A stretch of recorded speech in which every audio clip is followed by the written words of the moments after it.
Thomas from Progressive Soapbox. So, got an interesting conversation for today. Robert McNamara. Robert McNamara was this, I guess, a whiz kid defense secretary, or Secretary of Defense under JFK and then LBJ after JFK was killed. He also had some kind of input into bombing campaigns or bombing raids in World War II. So the guy's been around for a long time. He looked back over his life. He's much older now. He's become more reflective. And he thought, what are the lessons that I've learned over the course of this life? And what can I pass on to other people in the next sense? And so he accumulated all of these things into 11 lessons. There's a documentary called Fog of War that is absolutely amazing. It's a fantastic film.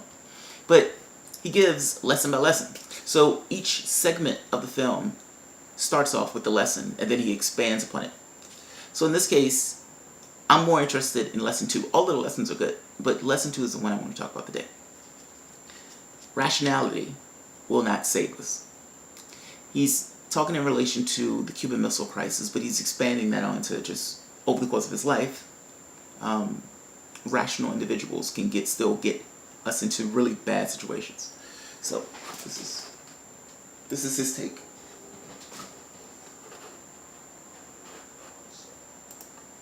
This is very important. At the end, we lucked out. It was luck that prevented nuclear war. We came that close to nuclear war at the end. Rational individuals. Kennedy was rational. Khrushchev was rational. Castro was rational. Rational individuals came that close to total destruction of their societies. And that danger exists today.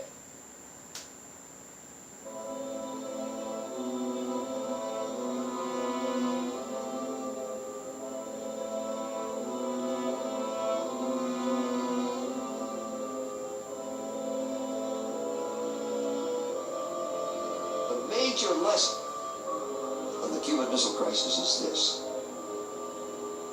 the indefinite combination of human fallibility and nuclear weapons will destroy nations.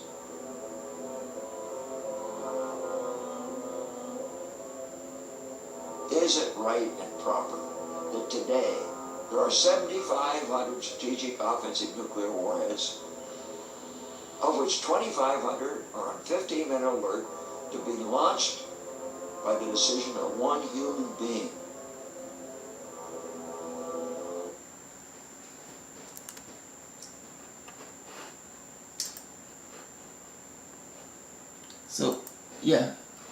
So that makes sense, right? He's essentially saying, look, you can have rational people in a situation and you can still end up in those situations. I disagree with him on this. I think if the choices that you're making leads to nuclear war, then those weren't rational choices. It's almost by verbatim. And before we start, let's define rationality in this case, rationality in this case. I'm going to go with the definition that rationality is the difference between, or some quantification between the choices that you're making and the expected outcome versus the actual outcome. So the closer or more closely aligned they are, the more rational you are. So for example, I get in my car, I turn the engine on, I don't expect the moon to fall from the sky. That will be an irrational thought or an irrational belief. By the same token, I turn the key to the ignition and the car cuts on. Well, that's a rational thought. That's the way I'm defining rationality. Meaning, what decisions am I making? What am I expecting to result from those decisions? And what is the actual outcome of those decisions? That amalgam is rationality. I make the case that if the choices that you were making were rational, you can't end up in a nuclear war. You can't end up in a hellish war scene. There had to be a mistake somewhere. What I will agree with you on is that after a mistake or after a poor choice, that the decisions after could be stellar. They could be spot on. and you can still end up in a war. But understand, that's still pursuant to the first one. Everything after that first one, that's fine. There were a series of events. But history is not decoupled from the past in this sense. Meaning, there was something that started all of this that essentially still stretched from where it started to where it ended. It's related. It's as if we're playing a game of chess, and you do play a pretty decent game, and at the end of the game, you lose, and you're saying to yourself like, "Damn, I thought I played a really good game. I didn't really see any mistakes." And I said, "Well, no, on move 25, you pushed your H pawn. Pushing your H pawn created a weakness that you just couldn't recover from." Now, I may be perfectly right in my analysis of that, but the other guy was completely unaware. In his mind, he made perfectly rational choices. But the problem is, just because he thought he was making rational choices doesn't mean he was making rational choices. It was just what he was thinking. You can say, well, thought creates reality. Yeah, that's fine. But there is a wider reality in this case. And if its goal wasn't to provoke a war, then the decisions that you make should not lead you to a war. And look, you can go through history on this point. Like, so if we take World War I, for example. All of the countries of Europe had some kind of, or the overwhelming majority of countries had some kind of military arrangement of alliances. Archduke Ferdinand gets killed. Now, the alliances themselves is perfectly rational. Governments try to find ways to ensure their security. But the events afterwards, not so much. I mean, even in the case of, that he's talking about, the missile crisis. Yes, all of the people in that situation were rational. But the United States was trying to assassinate Castro. Castro went to the next superpower that he could find for help. Those missiles were put into Cuba. If they weren't trying to kill Castro, Castro would have never went to get those weapons. And the situation that we had, that Cuban Missile Crisis, might not have ever happened. The problem, or the original incident, was the United States trying to kill Castro. Hell, you can even take it back further than that, probably. I mean, I guess what I'm saying is the fact that just because something turns out poorly, and you're looking at the immediate time frame, it may precede the immediate time frame, but the fact that there was an error somewhere is the reason why there's a problem later on. Everybody was not necessarily rational actors, even if they thought they were rational actors. If anything, it was more of a pseudo-rationality, or a perceived rationality. Now, there's a slight caveat to this.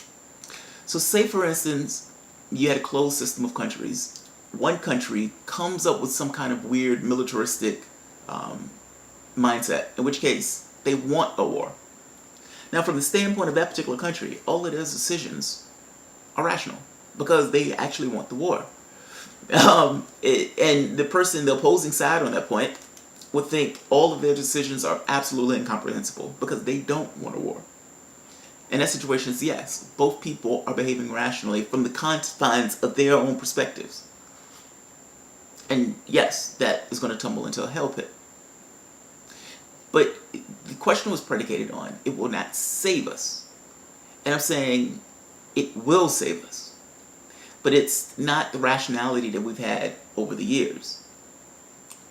I would make the case that what we've been doing over the years was not rational. Our environment is collapsing. We've lost 50 million people in one war after another. I think a more interesting question is even what causes a permutation in the rationality? Meaning, is there some outside factor that's adversely affecting a person's decision process that would make it more likely for that person to behave irrationally? Yeah, of course. If you have a profit motive, meaning you can have a country like us, the United States. One of our main exports are weapons. Meaning, those are jobs for people. So if the United States looks at it and say, well, we got to make sure those people keep their jobs, will they be a little bit more militaristic? Maybe. Will we increase the problems with the rest of the world by exporting just a ton of weapons to the rest of the world? Probably. Is any part of that rational? It's rational from the very narrow confines of how can I make as much profit as possible. But it's not rational in the sense of the number of people that are going to die because of that. Now, if you just looked at the tail end of it, you might say, oh, those countries were behaving absolutely rationally. But there's an undercurrent to it. That undercurrent makes a difference. And whether the outcome is rational or not depends a lot on that undercurrent and what those people were trying to accomplish. But going with the idea of save us, and I'm being specific to war in this case, no, rationality will save us. It's just that the things that we do are often not rational. And it also is the situation that we have such a amnesic view of history that things happen and we just think those things are just new. Oh, look at that new thing that just happened. Things have history. And oftentimes the thing that happened in the past completely affects the thing that happens in the future. And those things are intricately linked. So, yes, you can make rational decisions for years on end, but still had something that happened all the way back in the past that's related to the thing that's happening in the future. Rational decisions will save us. Unfortunately, we're just stuck with the previous decisions. That's what it boils down to. It's almost like we're trying to claw our way out of it. But whether it saves us or not, yeah, it should. Unless we're not just in a forced checkmate, like mate in 5, where you just can't do anything about it. You're going through the motions and you get taken out. But no, we're the masters of our own fate on this point. And we can make bad choices, and those bad choices can lead us to ruin. But I make the case, and look, if I'm wrong, post it in the bottom. If you know of a situation where people were behaving completely rationally and it still ended up with a bad situation, let me know. I don't think those situations exist. I think, because look, if you're having, it's almost by definition impossible for the situation to exist. Rational actors, rationality. What is the situation that's going to preserve my life and help me accomplish the goals that I'm trying to accomplish? And if the decisions I'm making are not going to do that, then those decisions are irrational. Let me know of a rational choice. Let me know of rational actors involving themselves in a situation where they're essentially going at each other and both sides are being completely rational. Alright guys, thanks.